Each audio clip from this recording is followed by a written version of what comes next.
Whiskers, a sleek black cat, wasn't having the best day. His human Greg was being totally clueless. No catnip refills, can you believe it? I need a plan, Whiskers muttered, pacing on the windowsill. Suddenly a wet nose smushed against the window.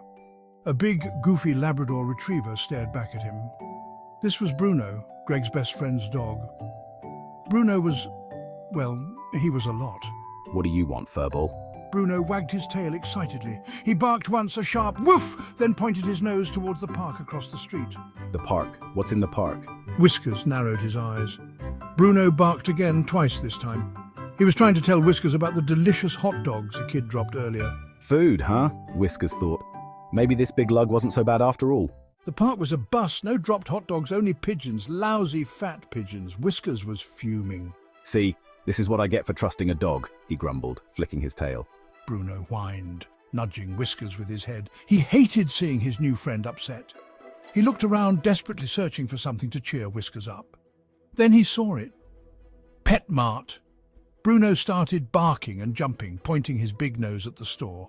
Don't even think about it, Whiskers hissed. We can't just waltz into a pet mart. Bruno sat down, tilting his head.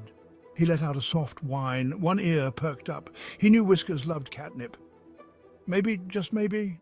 All right, Whiskers sighed. He couldn't deny those puppy dog eyes, but this better be good, Bruno. The plan was simple, kinder. Bruno would create a distraction. Big, goofy distraction. Meanwhile, Whiskers, stealthy and silent as a shadow, would sneak in and grab the catnip. They waited until the pet store was bustling with people. Kids were chasing hamsters. A parrot squawked from its cage. Perfect. Bruno took a deep breath and howled. It was the most impressive, ear-splitting howl the pet store had ever heard. Chaos erupted. People screamed. Birds flew into a frenzy. And Bruno just grinned, happy to be the center of attention. Whiskers, meanwhile, slipped through the door unnoticed. He darted between legs, a tiny black blur. He found the catnip aisle.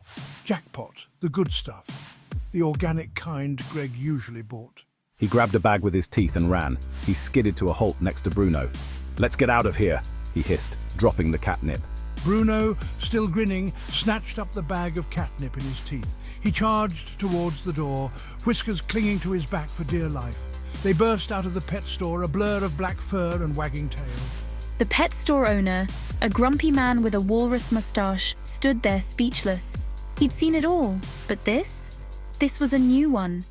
Safe back in the park, Whiskers and Bruno shared a triumphant look. They did it. Whiskers purred, rubbing against Bruno's leg. You know, Bruno, you're not so bad for a dog. Bruno barked happily, dropping the catnip at Whiskers' paws. He licked Whiskers' head.